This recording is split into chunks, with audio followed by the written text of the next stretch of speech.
السلام علیکم دوستو، کیسے ہیں آپ سب؟ امید ہے آپ سب خیریت سے ہوں گے۔ اللہ تبارک و تعالی آپ کو ایسے ہی خوشحال رکھے۔ دوستو، جیسا کہ ہم گفتگو کر رہے ہیں جنگ آزادی کے تعلق سے، تو چلیے ہم اس پر آگے گفتگو کرتے ہیں۔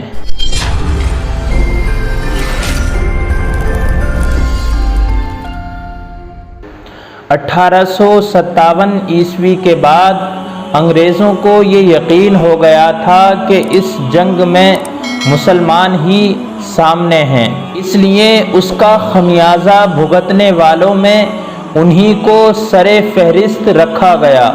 دیگر برادران وطن میں صرف وہی لوگ نشانہ بنے جو نہایت سرگرمی کے ساتھ انگریزوں کے مد مقابل تھے اور جو انگریزوں کے وجود کو اپنے وطن کے لیے ایک بدنما داغ سمجھتے تھے۔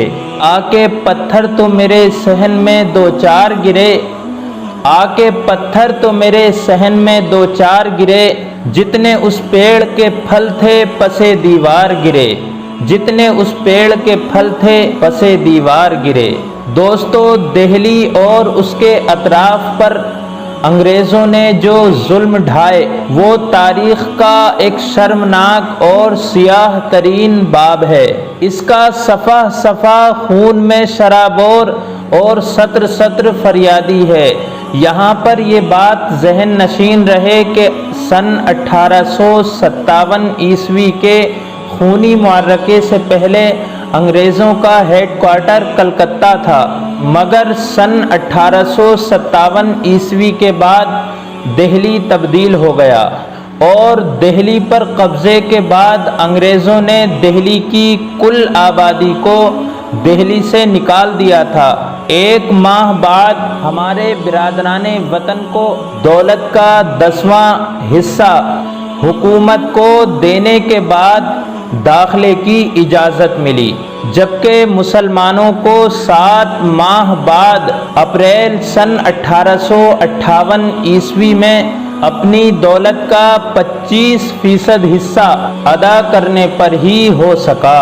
بہت سو کی جائیدادیں ضبط ہو گئیں۔ لال قلعے کی 400 گز تک کی عمارتیں حفاظتی نقطۂ نظر سے مسمار کرنے کی وجہ سے سینکڑوں لوگ اپنے آشیانوں سے محروم ہو گئے۔ دہلی شہر جو انسانی وجود سے سرسبز و شاداب اور لالہ زار بنا ہوا تھا، یک بیک ویران ہو گیا۔ خوشی اور مسرت کی جگہ گہری خاموشی اور سناٹے کا راج تھا۔ چہچہاتے ہوئے پرندوں کی تو نہیں، البتہ غراتے ہوئے گدھوں کی آوازیں سنائی دینے لگیں۔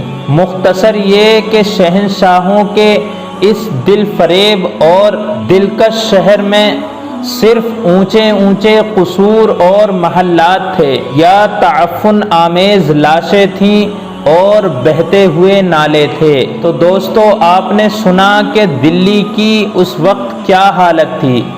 ہم سلام کرتے ہیں دل سے ان لوگوں کو کہ جنہوں نے اس آزادی کے اندر بہادری کے ساتھ اپنے کام کو انجام دیا اور انگریزوں سے لڑے۔ اللہ تبارک و تعالی ہمارے وطن عزیز کے اندر بے پناہ خوشحالیاں عطا فرمائے۔ تو دوستو، آج کے لیے بس اتنا ہی۔ ناچیز کو دعاؤں میں ضرور یاد رکھیے گا۔ ملتا ہوں ایک اچھے ٹاپک کے ساتھ ایک اچھی ویڈیو میں۔ تب تک کے لیے باخیر۔ السلام علیکم ورحمۃ اللہ وبرکاتہ۔